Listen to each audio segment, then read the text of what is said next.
మాతా key జై శ్రీ వేములవాడ రాజరాజేశ్వర స్వామికి.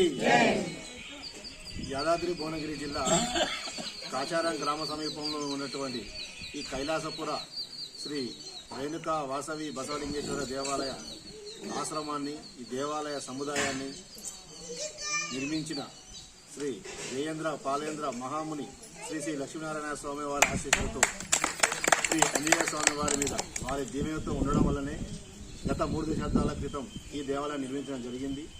మొదటగా మనం ఈ దేవాలయాన్ని ఈ కారాడవిలో నిర్మించి భక్తులకు ఆ రేణుకా ఎల్లమ్మ తల్లి ఆశీస్సులు పొందడానికి మనకు దారి చూపించిన ఆంజనేయ స్వామి గారికి కృతజ్ఞతలు చెప్తున్నాను.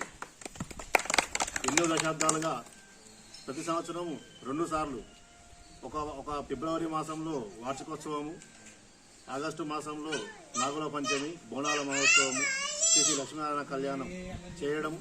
ఆ కార్యక్రమంలో ప్రతి భక్తుడు, రేణుకా ఎల్లమ్మ సేవా సమితికి సంబంధించిన ప్రతి భక్తుడు దాదాపుగా ఒక 5 ఉమ్మడి జిల్లాలు, ఉమ్మడి పాలమూరు జిల్లా, ఉమ్మడి మెదక్ జిల్లా, ఉమ్మడి నల్గొండ జిల్లా, ఉమ్మడి రంగారెడ్డి జిల్లా, ఉమ్మడి కరీంనగర్ జిల్లా, ఈ ఉమ్మడి జిల్లాల నుంచి తండోపతండలో భక్తులు రావడం, అమ్మవారిని దర్శించుకోవడం.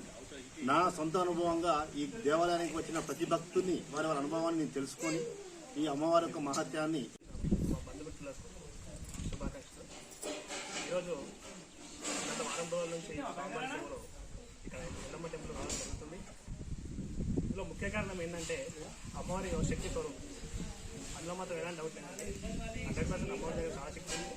దాన్ని నేనే దర్శనం అమ్మవారి దర్శనం అందరూ రావాలని కోరుకుంటూ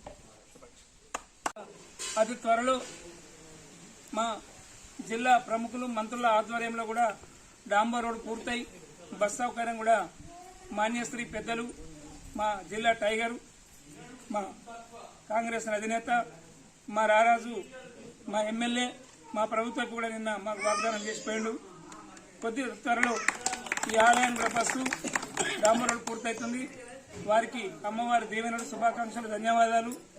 మరి 8 సంవత్సరాల నుంచి ఒక మిత్రుడు పరిచయం కావడం, గజ్వెల్లి గ్రామంలో పరిచయం కావడం, ఆ మిత్రుడు అన్నం డబ్బా అనే బిరుదు పొంది సినిమా నుంచి మొదలుకుంటే ప్రతి విషయంలో కూడా చేదోడు వాదోడుగా ఉండి ప్రతి తప్పును విమర్శించుకుంటూ సరైన దారిలో నడిపిస్తూ ఆయన మార్గదర్శనం మాకెంతో అక్కడికి వచ్చింది.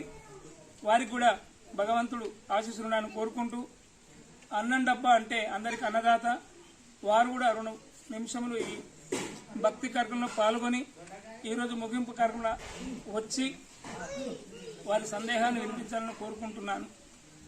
30 ఏళ్ల నుంచి కట్టిదంట. మల్కాజిగిరి ఆర్యవైశ్య సంఘం 30 ఏళ్ల కింద ఇక్కడ దర్శనం చేసుకోలేరు అందరూ. నేను పక్కకున్నా, నాకు అసలు ఈ గుడి అనేది తెలియదు. నేను IVF లో సన్మానం చేయడానికి పోయినప్పుడు గుడికాడ సన్మానం చేస్తా అని చెప్పి ఆంజనేయ స్వామికి ఫోన్ చేస్తే ఇక్కడ భార్య భర్తలు ఇద్దరు రావడం జరిగింది. అక్కడ సన్మానం చేసి గుడి నచ్చింది. నేను ఏం కోరుకోలేదు.